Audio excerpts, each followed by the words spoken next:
Hello and welcome back to Rock Cycle. I hope you are having a good day. Mine's not bad, thanks for asking. Now today we're going to be looking at all these new additions, lots of new names added to the TRNSMT lineup. So let's get into it.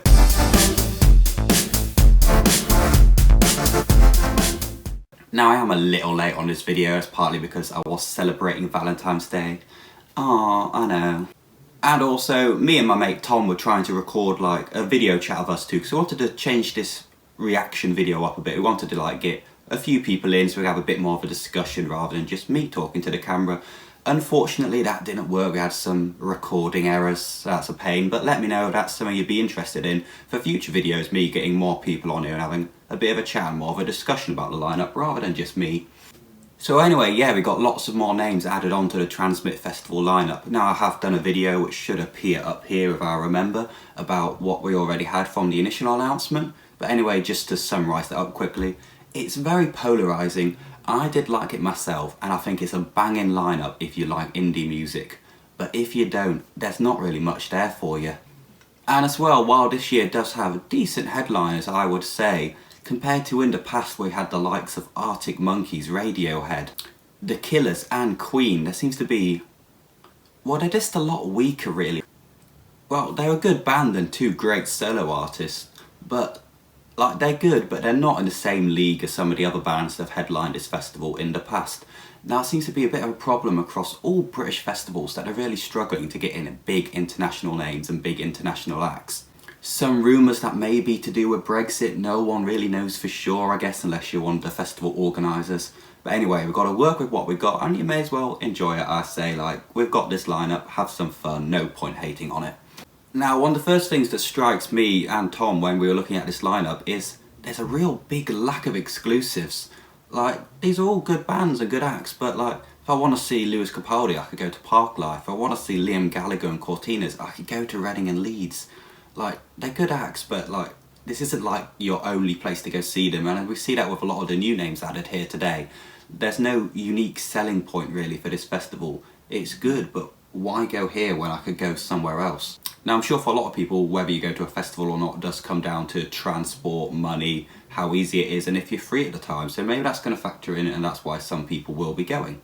So while we already had all the big names for the festival announced, we got a lot of the smaller bands on there, but a lot of these small bands are really good, so let's go through and have a bit of a look at. So on the first day again, we're getting a lot more indie added to the day, so if you're an indie fan, that's great, but they are diversifying the genre a bit, but not a lot. It's still if you're not an indie fan, it's probably not worth going to this day. Little Sims is a great addition to the lineup to support the limited amount of rap, but I don't think you're going to be a rap fan going for basically one or two acts each day. It's great to see on this first day we've got sports teams, the Laffoons, the Regrets and plenty more which are sure to be instant indie crowd pleasers for that day.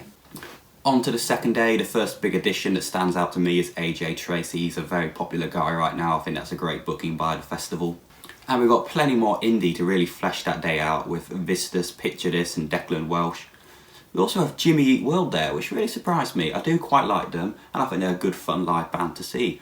But I don't really know how big they are in the Liam Gallagher crowd. Maybe it would have been better to them to play a festival like Slam Dunk. I do wonder if they made the second stage bigger from when I last went there, because we got some fairly big names there this year, and when I went there the second stage was absolutely tiny for a second stage at a big festival. On to the final day, the Sunday. Now this day still seems a bit like an oddball to me. It doesn't quite fit into the rest of the festival, and while I would personally say this is the weakest day, it is actually sold out before we even had all these other names added to it. Nice to see Dermot Kennedy there and Declan McKenna added. Quick fun story, when I went to TRNSMT in 2018 I met Declan McKenna in the crowd. We had a nice chat to him about England playing in the World Cup that summer. He was quite a chill guy, so it's good to see him back there at the festival. Lloyd Carner, J1 and Seagulls and some other names that I really like that are great to see being added to that day of the festival. So overall I think there's been lots of great bands added to really fill out the festival, but at the same time these are really good bands, but a lot of them they're big in the die-hard indie scene, they're not big to the casual fan. The casual fan who just listens to the radio isn't going to know people like Vistas and Seagulls and Declan McKenna. These are really acts that you need to go out of your way to discover.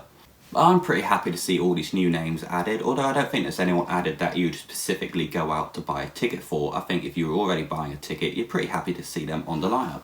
While I do think this lineup is weaker than previous years, I think TRNSMT festivals really found their niche and they've got that nailed down for the classic dark fruits indie, which seems to be all the rage right now. But as me and Tom were discussing, it seems to be because dark fruits indie is definitely one of the loudest groups on Twitter. You can't escape them whether you're part of it or not.